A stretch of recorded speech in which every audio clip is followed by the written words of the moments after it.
En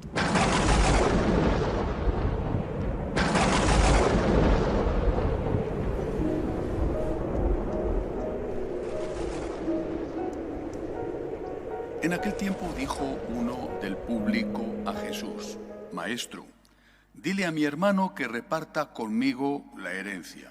Él le contestó: Hombre, ¿quién me ha nombrado juez o árbitro entre vosotros? Y dijo a la gente: Mirad, guardaos de toda clase de codicia, pues aunque uno ande sobrado, su vida no depende de sus bienes. Y les propuso una parábola. Un hombre rico tuvo una gran cosecha. Empezó a echar cálculos. ¿Qué haré?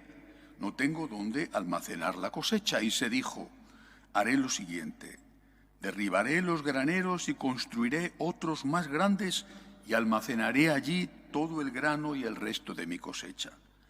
Y entonces me diré a mí mismo: hombre, tienes bienes acumulados para muchos años. Túmbate, come, bebe y date buena vida. Pero Dios le dijo: necio, esta noche te van a exigir la vida. Lo que has acumulado, ¿de quién será? Así será el que amasa riquezas para sí y no es rico ante Dios. Palabra del Señor. Gloria a ti, Señor Jesús. Hoy la Iglesia celebra la memoria litúrgica de San Ignacio de Antioquía, un mártir a caballo entre el siglo I y el siglo II, un importante padre de la Iglesia, con unas cartas que fue escribiendo camino de Roma, donde le iban a martirizar y le martirizaron, y donde sobre todo dejó muy clara la conciencia que ya tenían en aquellos primeros pasos de la Iglesia sobre la función del obispo y sobre la función del obispo de Roma. Nada sin el obispo, decía San Ignacio de Antioquía. Pero este texto nos invita a meditar sobre otra cosa: la vida eterna. No porque lo que ha hecho este señor del cual habla la parábola esté mal hecho, ha tenido una gran cosecha, estupendo, pues ¿qué va a hacer? ¿No la va a tirar? Lo que hace es pues crear o construir un granero grande y ahí acumula la cosecha y tiene además para muchos años, porque ha sido pues una cosecha espectacular y extraordinaria.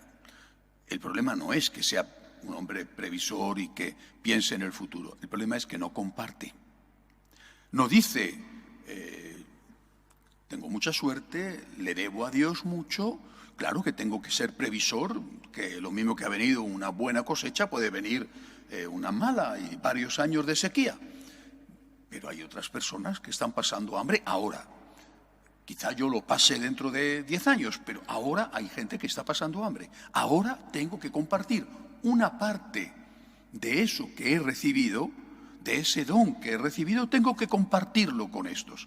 Eso es de lo que Jesús le acusa. Y eso, dice, será aquello por lo que será juzgado y condenado.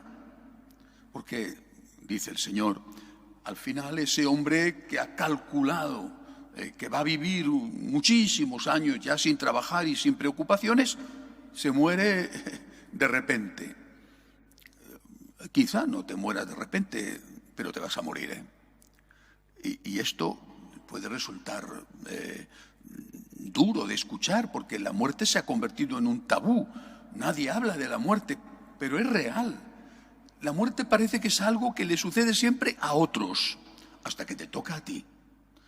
Le sucede a un amigo, a un conocido, le sucede fruto de la edad, le sucede por un accidente, le sucede por una enfermedad fulminante. Siempre les pasa a los demás, más o menos cercanos. A ti no.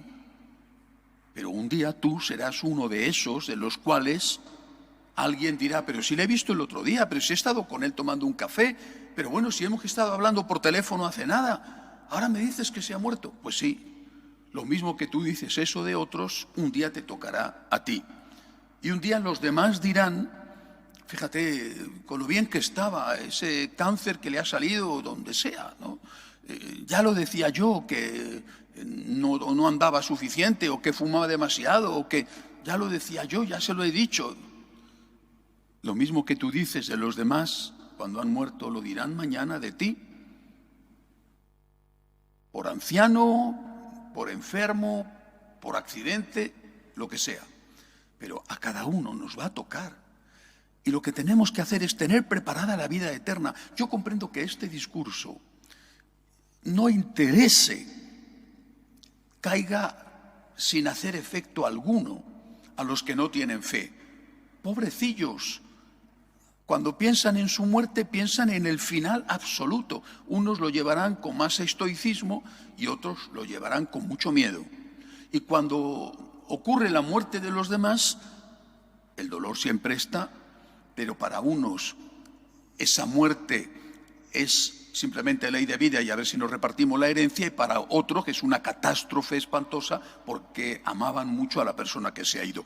Pero aquel que tiene fe sabe que va a volver a encontrarse con ese que ya no está. Ha partido para un largo viaje, pero sigue vivo. Pues la muerte para ti o para el otro es algo inevitable. Un día a ti te tocará, un día va a tocar a la persona que más amas. Quizá tú hayas partido antes o quizá no. O quizá tú tengas que verlo y a veces eso es destructivo. En cualquier caso hay que estar preparado.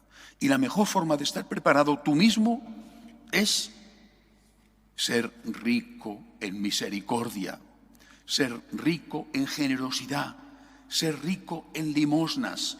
Y no me refiero solo a las limosnas del dinero, y también a esas, por supuesto. Ser rico en amor, ser rico en perdón, ser rico en acompañar al que lo necesita, ser rico en misericordia y en las obras de misericordia, las corporales y las espirituales. Y el mejor modo de ayudar al otro, sobre todo a esas personas que amas, es ayudarles a que hagan lo mismo, a que ellos también sean ricos en misericordia.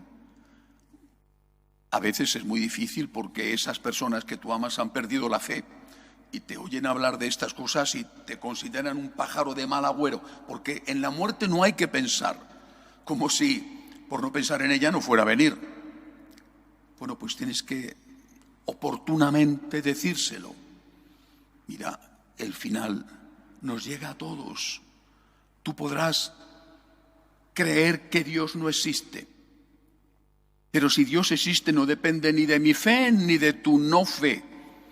Y si Dios no existe, tampoco. Pero aunque no sea más que por si acaso, tienes que decirles, estate preparado. Imagínate que sí que existe y que te encuentras allí después de haber vivido no solo de espaldas a Él, sino de espaldas al prójimo. Te encuentras allí con las manos vacías. ¿Qué va a pasar? Ser ricos en misericordia es la mejor manera de preparar la vida eterna, de preparar el futuro que no acaba nunca.